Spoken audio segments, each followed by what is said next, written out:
think we're live. We'll do a live.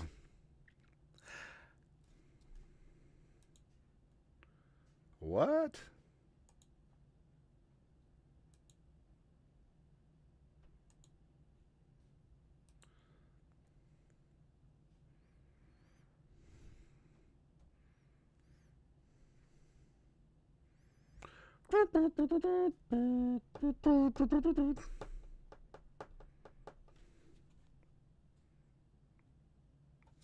I mean, I think it's working, right?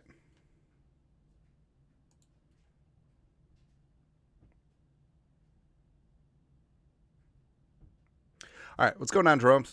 Some weird technical difficulties.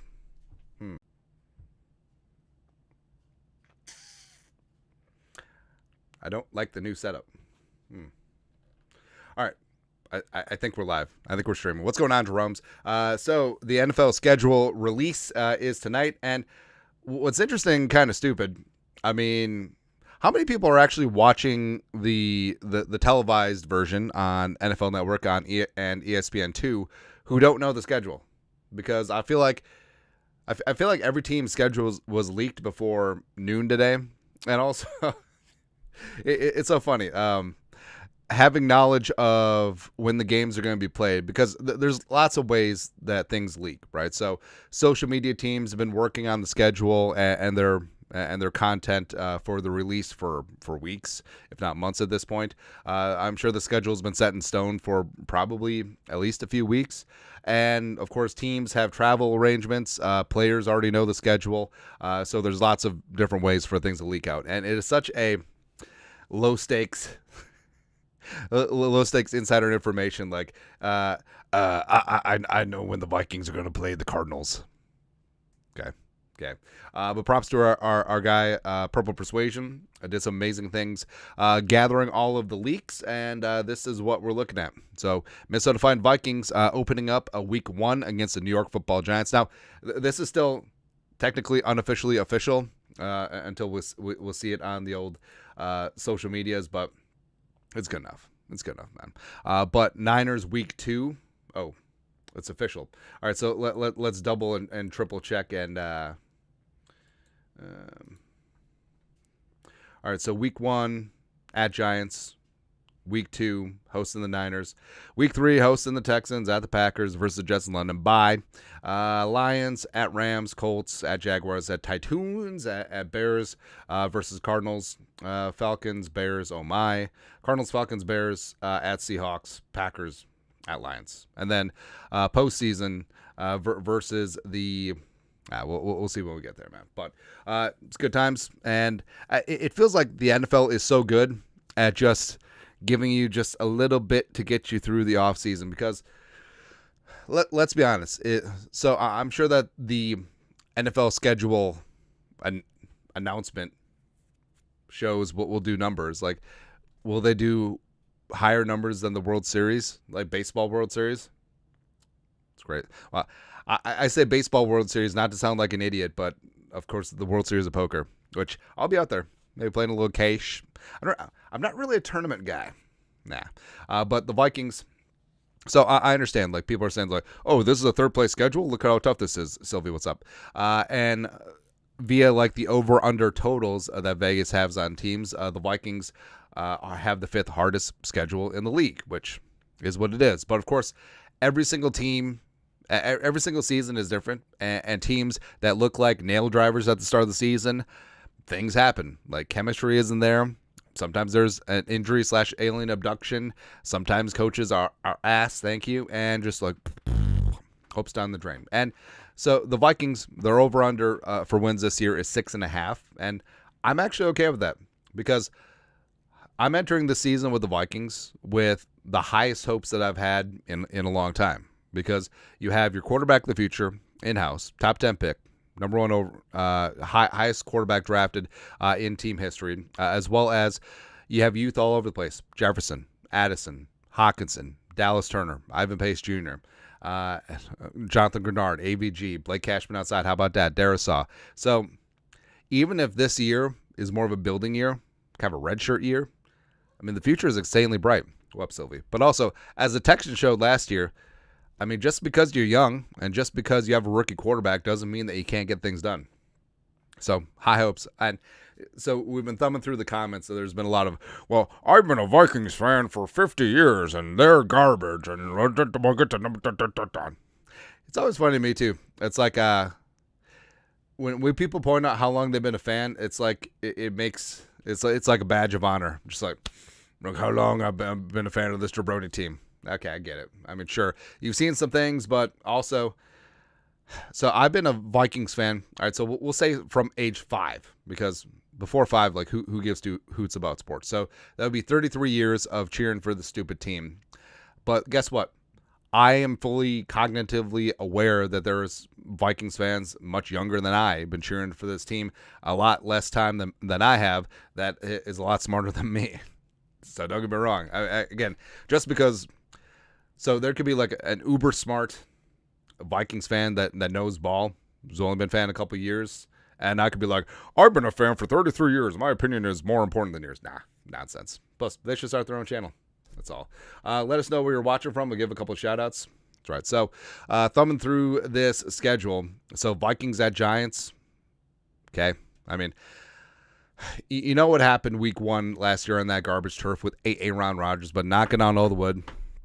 Hopefully nothing happens. Playing the Giants, Danny Dimes, revenge for 41 Donut, revenge for the wild card game, and also the debut for Malik Neighbors. We'll just see how bad Daniel Jones is. Yeah. Then you got the Niners and the Texans back-to-back. So 2 tough games at home.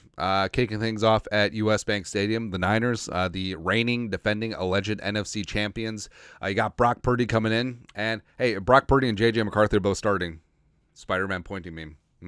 But I mean, San Francisco is tough, and especially since they held on to Aiyuk, especially since they held on to Debo, they're going to be tough. And the Texans are low key like maybe my second favorite team right now, because I love C.J. Stroud. I loved him in the draft process.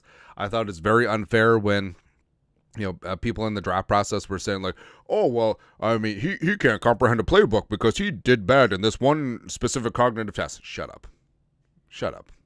That's all, man. All right, a couple shout outs. We got Wanai, Hawaii. What up? Waukesha, Wisconsin. London, baby. Two Harbors. What it do? Love Two Harbors. Aloha. That's right. You guys are the best. So, I mean, Texans also, the Stephon Diggs Bowl, him returned to US Bank Stadium for the first time since he left. Because, remember, the Vikings played the Bills a couple years ago, and that, of course, was the JJ catch game. Also, you know, it's funny. So Stephon Diggs had a catch in that game, which may be like a top 15 catch all time, but no one remembers it because of how the game ended up and because of the Jefferson catch. It's awesome, man. Also, the Danielle Hunter reunion back at US Bank Stadium. It's fantastic. Danielle's always going to be one of my favorite Vikings, but he had a chance to get paid and go home, so no muss, no fuss. And also, revenge game for Jonathan Grenard, Blake Cashman, Jihad Ward, and Shaq Griffin. Great. Awesome. Kamu Grugier Hill as well. Watcher from St. Michael.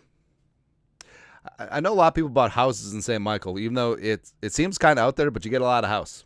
It's like a 4th-ring suburb. A skull from Canada. Hank, thanks for your stupid wildfires again, man. Makes it so it's hazy outside. Fargo, North Dakota. McGregor. Thunder Bay. I dated a girl from Thunder Bay. Didn't work out. Lincoln. Hibbing. Dillonland. I initially read that as Dylon Land. Skull from St. Petersburg. What up? All right, so week 4 at the Greasy Grimy Green Bay Packers. Aaron Jones revenge game. And here's my prediction. Like, Aaron Jones is going to rush for like 300 yards, but he's going to have 2 100-yard games against the Packers. Now, I mean, Aaron Jones, it's weird. So Aaron Jones is obviously older than Dalvin. He's older than Alexander Madison. But it seems like he's still got way more tread left on those tires. And also the fact that, he was dinged up last year, but he closed out the 2023 season with 5 straight 100-yard games, including 3 touchdowns against the Cowboys in the playoffs. Take that. Then you got the Jets, stupid Aaron Rodgers. And it's the dumbest rivalry in sports history reunited. And who knows, maybe Rodgers will still be interested in football, and maybe Rodgers will still be healthy week 5, but bring it. Vikings are 3-0 in London, I believe. Yeah, because they beat the Steelers when both teams were 0-3. And then they, in what year is it? 2017, I want to say. Yeah, they beat the Browns. And then 2022, they beat the Saints. Then got the early bye, so kind of stinks. Ideally, you like the bye probably around like week 11, 12, somewhere in there. But it is what it is. It would have been even nicer, but of course, why would the NFL schedule makers give the Vikings a break? If the Thursday night game had been spaced out a little bit more with the bye, but essentially they're back-to-back in the same month. So, yeah. Because if you play Thursday night, you get that mini bye with the Sunday off, so you get 10 days off between games generally, but didn't happen. Traveler, $2. Coming back to Minnesota for the Texans game. #Jerome's what up? It's going to be fantastic, man. Also, we got a question or a comment. Toss a couple bucks in the super chat. You guys are the best. Also, we killed our fundraising goal last month for every meal. Thank you very much, guys, for that. So Lions, week 7, historic U.S. Bank Stadium. So, the Lions. Here they come. They revamped their secondary. Blah, blah, blah, blah, blah. It's okay. I just want to see overpaid Jared Goff trying to throw to, accurately paid Amon-Ra St. Brown being protected by accurately paid Penei Sewell. It's okay. Like, again, just seeing the mental gymnastics that Lions fans have done to be like, Cousins' Vikings contract bad, Goff contract good. Nah. It's all the same. Other shout-outs, Denver, Grand Rapids, Dubuque. Moorhead, Minnesota, what up? Williamsburg, Virginia. Alexandria, Cottage Grove, up to no good. That doesn't make any sense. Fresno. Score from Mexico, just visiting. Bluefield, West Virginia. I love West Virginia. So I always say that I love West Virginia. I've never actually stepped foot in West Virginia, but I went to school there. Score from L.A. in L.A. Isaiah Conlon, listen while mowing my lawn in Shoreview. Shoreview's one of the nicer burbs. Definitely.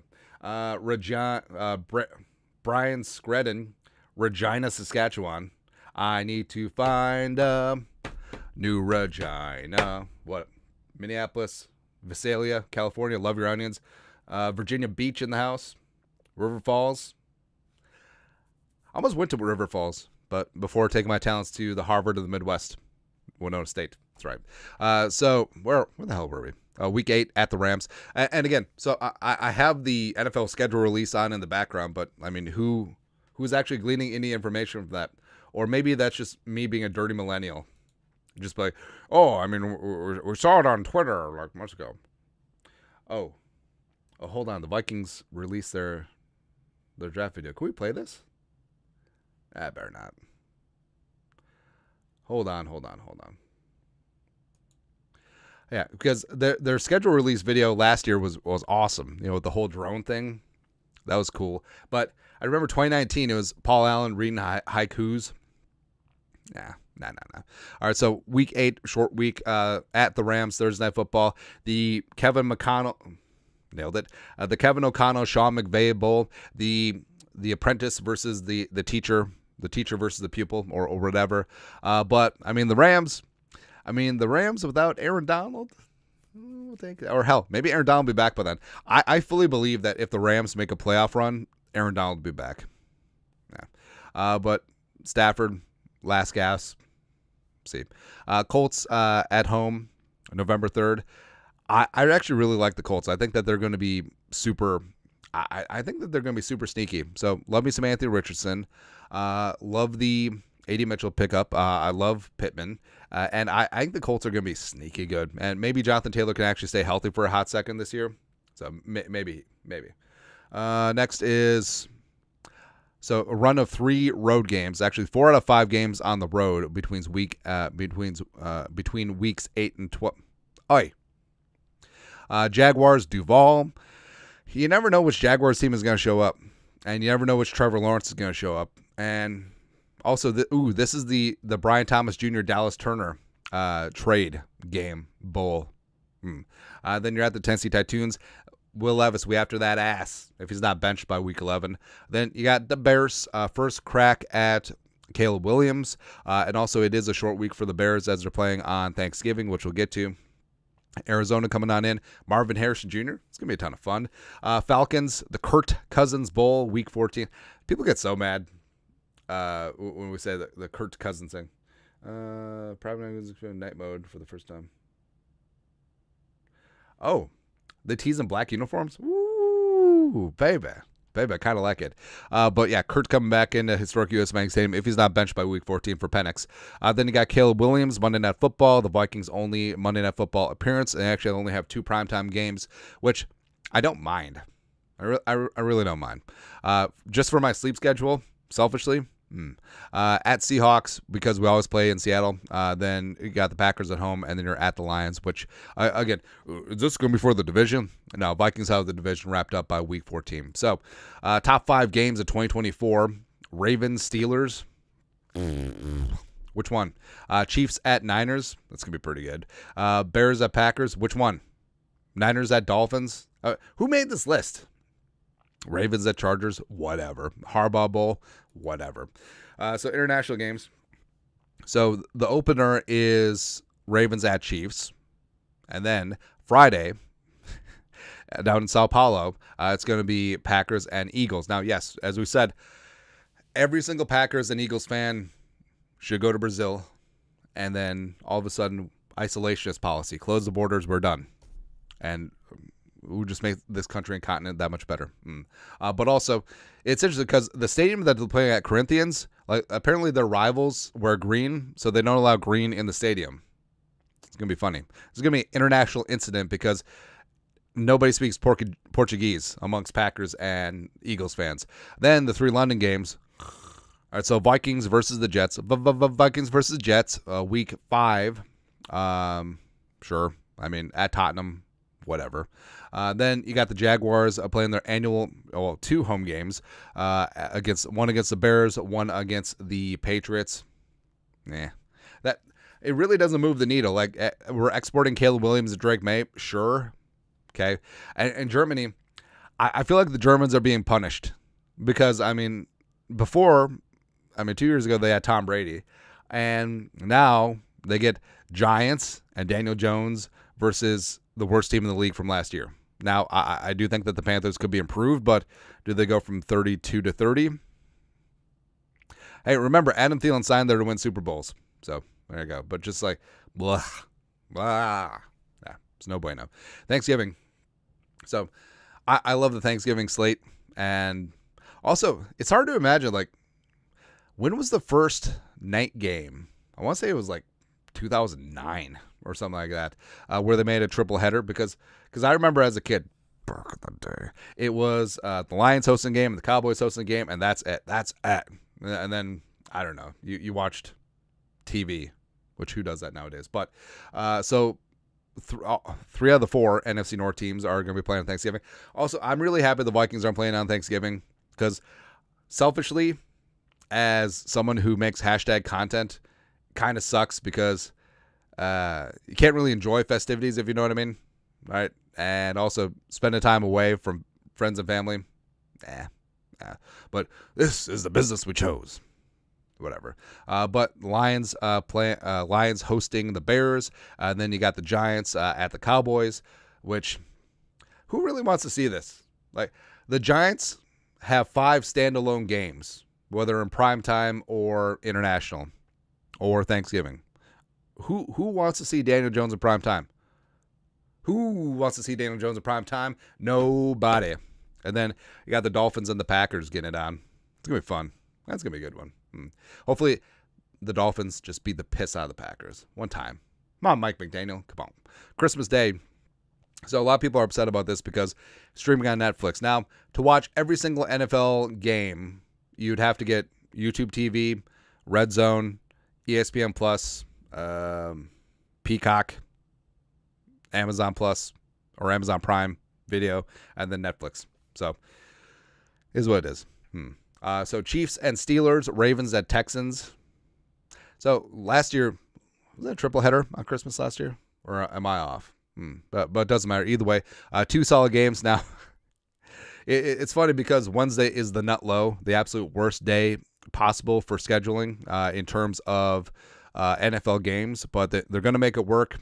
And I'm sure that we'll take a look at all 4 of their team schedules. It'll be interesting how things are set up because obviously they don't play Sunday, Wednesday, right? Right? We'll see. Then, actually, let me bring that up. Let's look at the Chiefs schedule. Because, man, that'd be messed up. Because you think that it would stagger because at least there's Saturday games. Full-time schedule. Where are we? This is what's tough. So much misinformation. Not really, though. Chiefs 2024 schedule. Why is this so hard? Why is this so difficult to find? Dun, dun, dun, dun.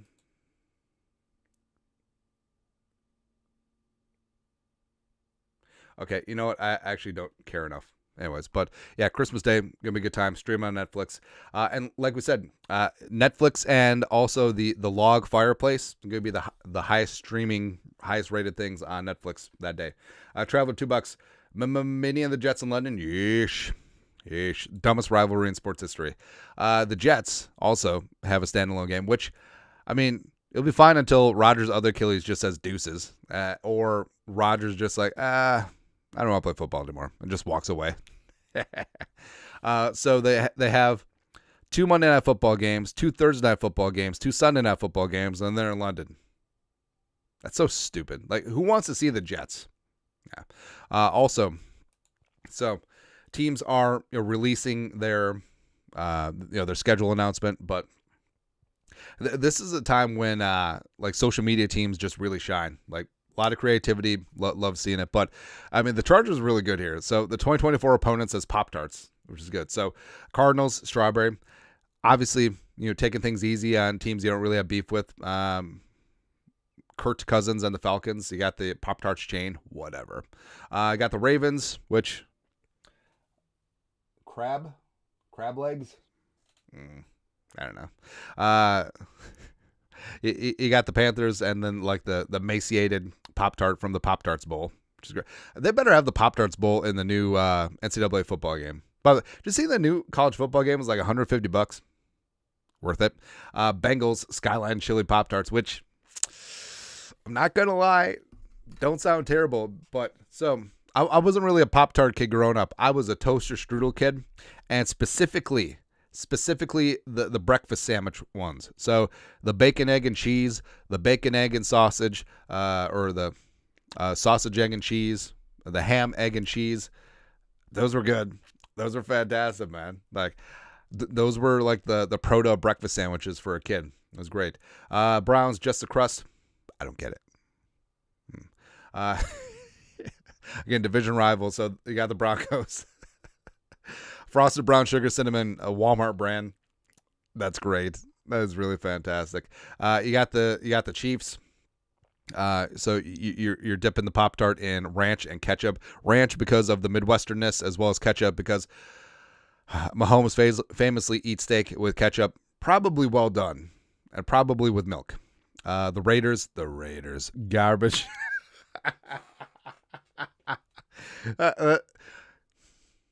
Football's so great, man, and it's the rivalries and it's the pettiness that make it great. So I don't get this one. The Patriots empty box. It's an empty box. Yeah.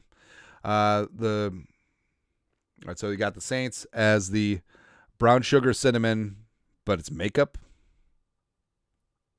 Okay. The Raiders. The Steelers. Rust. Ha. The Buccaneers, Pirates of the Caribbean. Again, they take it very easy on teams from the other conference who they don't really care about. They got the Tennessee Titans, Jack Daniels, because you are smooth as Tennessee whiskey. I feel like the Titans should be better. Isn't that weird to say? But I feel like, so the South is obviously college football territory. And I feel like NFL teams are kind of interlopers in the South, if that makes sense, where I feel like a lot of people, their college football team is number one in the South, and their NFL team is number two. Whereas, I mean, up here, cold weather climates and cities, like NFL team is number one, right? Or if maybe it's a weather thing, because I feel like warm weather teams aren't as hardcore as. Let's bring up a map. NFL teams map. I think I might be onto something.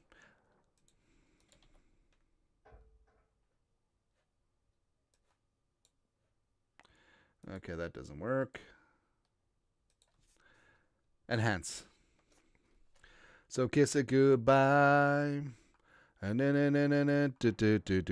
that did work. Holy crap. There you go. I'm a genius. All right, so take a look at this. Take a look now. All right, so look at the map. So cold weather teams like are hardcore. You look at the Vikings fans. Yes, you look at the Packers. You look at the Lions. You look at the Steelers. You look at the Browns. You look at the Bills Mafia, especially. You look at the Patriots. Sure. Also, I mean, Giants, Jets, Eagles fans. Sure. Ravens. Yes.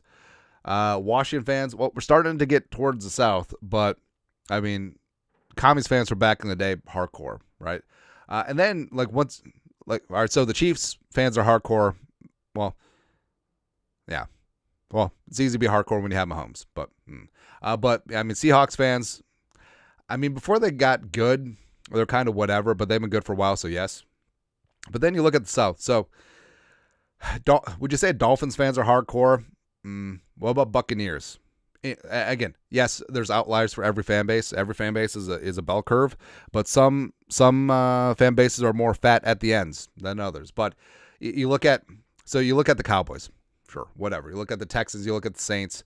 All right, so if you're a football fan from Louisiana, do you think your number one team is LSU or do you think it's the Saints? Or if you're from Georgia, is your number one team the Bulldogs or the Falcons? Or if you're from Tennessee, is your number one team the Vols or is it the Titans? Or Carolina? Is your number one team Clemson, which I get, it's in South Carolina, or is it the Panthers? Well, Clemson kind of sucks now. What the hell happened, Dabo? Nah. But again, I think I might be onto something here. So I don't know if it's a culture thing or what.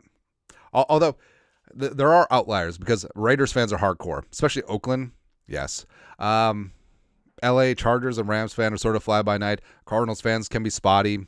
Niners fans can be super hardcore, but also they had sustained success. Yes, but I feel like there isn't a cold weather team that doesn't have a hardcore fan base. Like I'm trying to say maybe the Broncos. No, I feel like Broncos fans are pretty much getting after it. I don't know. It's hard to say. What do we accomplish here? Nothing. Absolutely nothing. It's all right. Yeah, I don't think that there's anything else new that we're really missing. That's sort of the anti-climax of the schedule release because everyone knows all the games already. But either way, no matter how you slice it, it's going to be a tough first 5 games. I think it's very important for the Vikings to get off on the front foot, beat the Giants on the road, notch one win on the road, steal one there. And yeah, it's going to be tough, but I say bring it. Because guess what? These teams are good. The Vikings got some ish too. And they're a young, complete football team.